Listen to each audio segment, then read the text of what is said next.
संविधान बचाओ, ईवीएम हटाओ, संविधान बचाओ, ईवीएम हटाओ, संविधान बचाओ, ईवीएम हटाओ, संविधान बचाओ, ईवीएम हटाओ, संविधान बचाओ, ईवीएम हटाओ, संविधान बचाओ, ईवीएम हटाओ, संविधान बचाओ।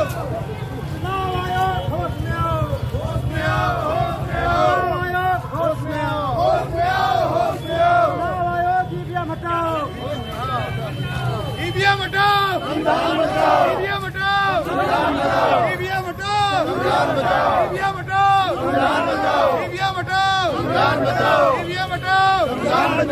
हटाओ, संविधान बचाओ, ईवीएम हटाओ, संविधान बचाओ, ईवीएम हटाओ, संविधान बचाओ, ईवीएम हटाओ, संविधान बचाओ, ईवीएम हटाओ, संविधान बचाओ, ईवीएम हटाओ, संविधान बचाओ, ईवीएम हटाओ, संविधान बचाओ, ईवीएम हटाओ, संविधान बचाओ। चुनाव आयोग होश में आओ, चुनाव आयोग ईवीएम हटाओ, चुनाव आयोग होश में आओ, चुनाव आयोग होश में आओ, ईवीएम हटाओ, चुनाव आयोग गली में शोर है, ईवीएम शोर है, गली में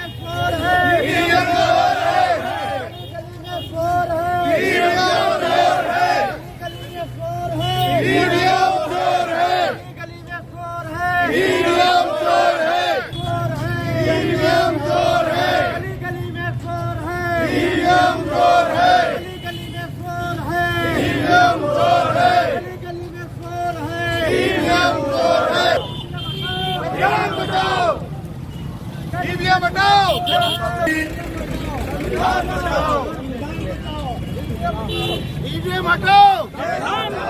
ईवीएम हटाओ, संविधान बचाओ, ईवीएम हटाओ, ईवीएम हटाओ, ईवीएम हटाओ, ईवीएम हटाओ, गली गली में शोर है, गली गली में शोर है, गली गली में शोर है, ईवीएम हटाओ।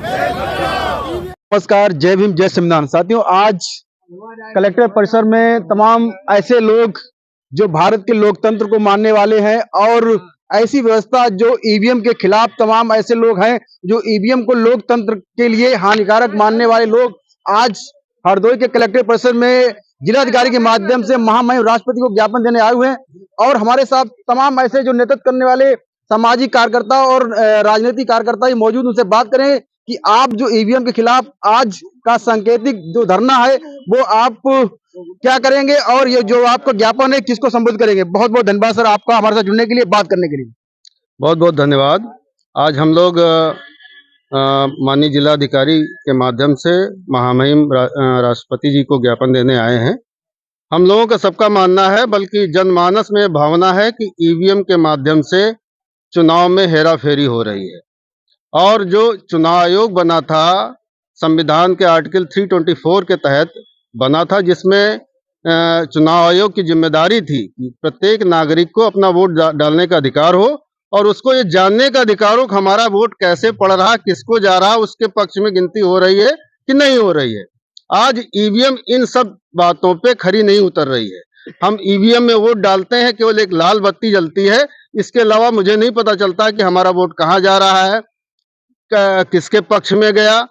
वीवीपैट जब एक याचिका लगाई गई, उसके बाद वीवीपैट का लगाया गया, उसमें भी 7 सेकंड के लिए हमें एक चिन्ह दिखाई पड़ता है। वोट कहाँ जाता है, किसके पक्ष में जाता है, ये हम सबको नहीं पता चल पाता। इसलिए ईवीएम पे आज बहुत बड़ी प्रश्न चिन्ह लग गया है।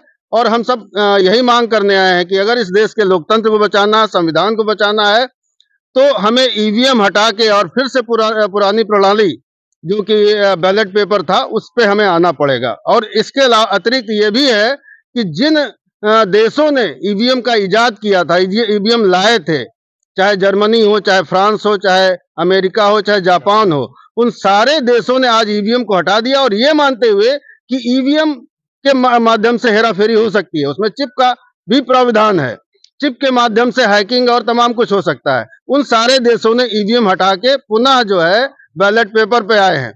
हमारे देश में क्यों नहीं हो सकता? और मैं तो मानता हूं तमाम तरह की अनियमितताएं आ रही हैं, लगातार आ रही हैं। अभी जो एक पत्रिका के माध्यम से जानकारी मिली है कि 2019 के चुनाव में 373 लोकसभा सीटों पर जो मत पड़े और मत गिने गए, उसमें 8,000 से लेके 18,000 तक का गड़बड़ी है, कहीं ज्यादा है कहीं कम है। ये सब चीजें चल रही हैं। कई जगह पता लगा प्रत्याशी ही अपना वोट ये माना जाता है, जिस बूथ पे प्रत्याशी डाल रहा है उस बूथ पे उसका ही वोट नहीं निकलता, शून्य निकल रहा है। तमाम अनियमितताएं आ रही हैं। लेकिन इलेक्शन कमीशन बार बार कह रहा है कि ईवीएम में कोई हेराफेरी, कोई हैकिंग नहीं की जा सकती है।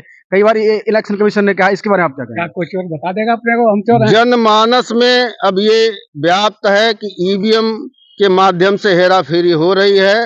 लोगों को बड़े पैमाने पर इस पे संदेह है।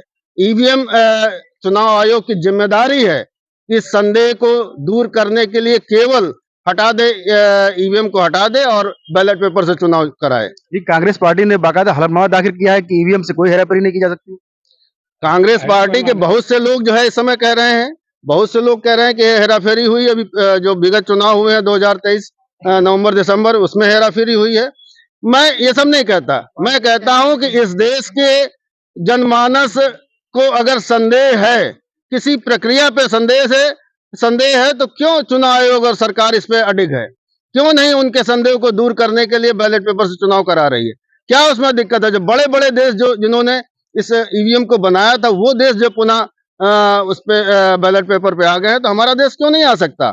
और इसके अतिरिक्त तमाम तरह के जो बातें हुई हैं, विधानसभा दिल्ली में भी एक सदस्य ने जो है इसका दिखाया था कि किस तरह उसमें हैकिंग हो जाती है।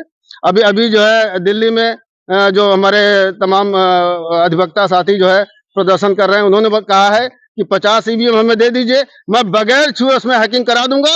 अगर हैकिंग हो जाती है तो आप मान लीजिएगा, लेकिन चुनाव आयोग उनको 50 ईवीएम देने को तैयार नहीं है। लेकिन आपको ईवीएम के विरोध में संदेह है, कोई पुख्ता प्रमाण है कि ईवीएम हैकिंग की जा सकती है? ऐसा है, बहुत सारी वीडियो क्लिप्स हैं। ईवीएम हैकिंग करके बहुत लोगों ने दिखाया है और गांव का हर व्यक्ति मानता है। आप कहीं भी चले जाइए, 80% 90% लोग मानते हैं कि हम वोट किसी को डालते हैं, वोट कहीं जाता है और जीतता कोई है। तो ये बहुत बड़ी संदेह है और लोकतंत्र संदेह पर नहीं चलता है।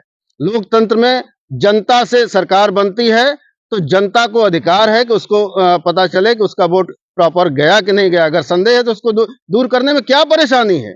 मैं ये सवाल करता हूँ चुनाव आयोग से भी और सरकार से भी। भारत के कितने % लोग ईवीएम को लोकतंत्र के खतरा मान रहे हैं? मुझे लग रहा है आज 80% से ज्यादा लोग मान रहे हैं कि ईवीएम के माध्यम से वोट की चोरी हो रही है। हम वोट किसी को देते हैं, वोट किसी और को जाता है, जीतता कोई और है। लेकिन इस समस्या का समाधान कैसे? तमाम पार्टियां अगर ईवीएम का इतना ही विरोध कर रही हैं तो उनको सामूहिक रूप से इलेक्शन का बहिष्कार कर देना चाहिए। क्यों नहीं कर रही है? देखिए, पार्टियां क्या कर रही क्या नहीं कर रही, तमाम विपक्षी नेताओं के बयान आए हैं, लगातार आए हैं। लेकिन जो सामाजिक संगठन है उनकी जिम्मेदारी ज्यादा है। जनता इस बात को मानने पे बिल्कुल तैयार है कि ईवीएम से हैकिंग हो रही है, ईवीएम से चोरी हो रही है। राजनीतिक पार्टियों को भी आना चाहिए। हम सब आह्वान करते हैं कि राजनीतिक पार्टियां इस मुद्दे पर एक साथ आएं और ये मांग करें कि इस देश में अगला चुनाव जो भी हो वो बैलेट के पेपर के साथ हो। तो आज का जो ज्ञापन आप देने आए हैं वो किसको संबोधित करेंगे?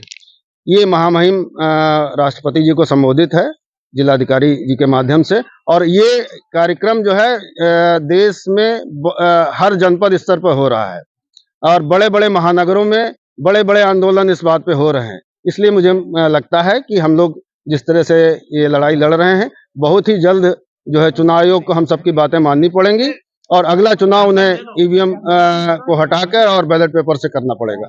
अच्छा, आज का ज्ञापन अगर सरकार आपकी बात नहीं मानती है, ज्ञापन लेने के बाद अगर कोई सुनवाई नहीं होती, तो आगे क्या क्या रणनीति है?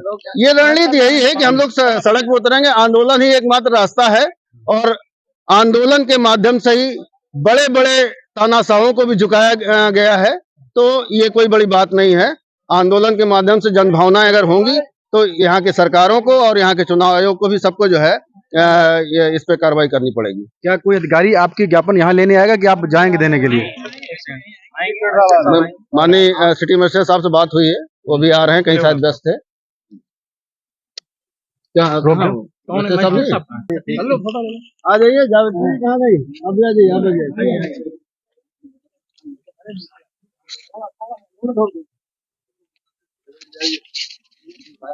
गली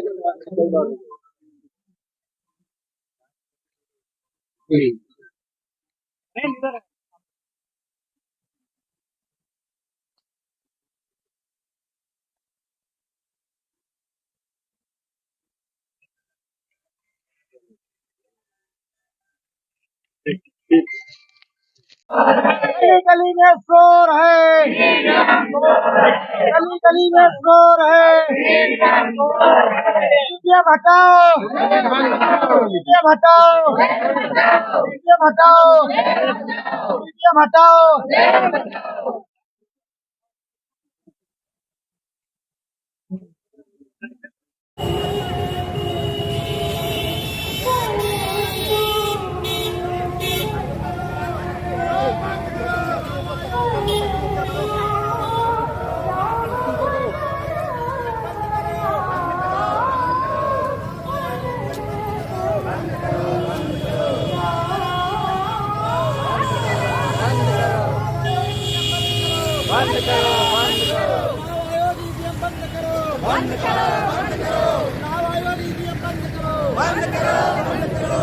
ईवीएम हटाओ, संविधान बचाओ।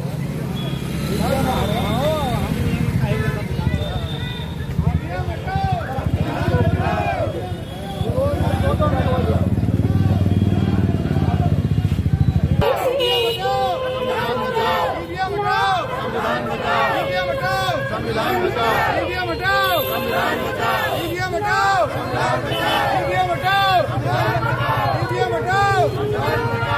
हटाओ, ईवीएम हटाओ, ईवीएम हटाओ, चुनाव आयोग, ईवीएम हटाओ, ईवीएम हटाओ, चुनाव आयोग, ईवीएम हटाओ, ईवीएम हटाओ, चुनाव आयोग, ईवीएम हटाओ, ईवीएम हटाओ, ईवीएम हटाओ, ईवीएम हटाओ,